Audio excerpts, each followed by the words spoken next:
Gert Jõeäär, järjekordne võit Estonian Cup rattamaratonide sarjas, seekord tihedas heitluses Ivo Suurega.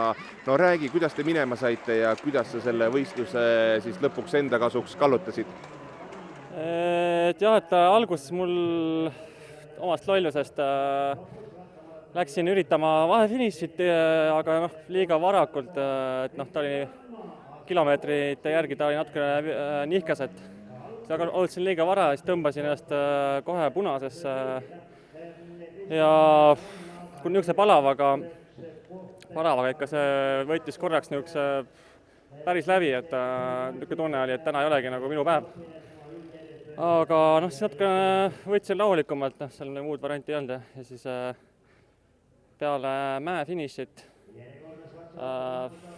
ma ise seal ei üritanud, aga tulin tagant ja sain esimestele järgi ja jäädi seisma, panin kohe hooga mööda ja Ivo tuli kaasa.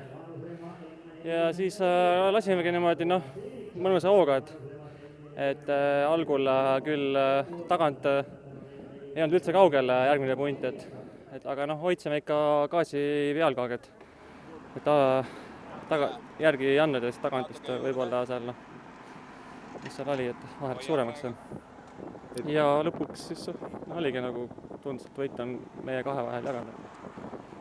Ja viimase, teisel 2 kilomeetrile lõppu põllu peal, seal oli veidike raskem ja korraks tuli hästi väike vahe sisse Ivoga ja siis ma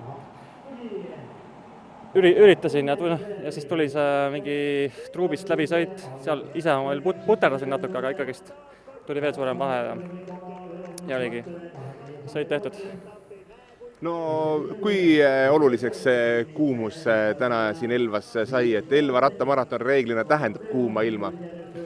Jah, et siin on alati liiga 5 korrast 4 on väga palav ilm, et mulle tegelikult see väga ei sobi, et mul ikka väga ebamugav oli ja jook sai ka lõpuks ikkagist otsa, kuigi ma sain raja pealt juurde, aga ikkagist oleks võinud, täpselt kannatas lõpuni, aga jah, et kauem oleks tahtnud täna väga sõita.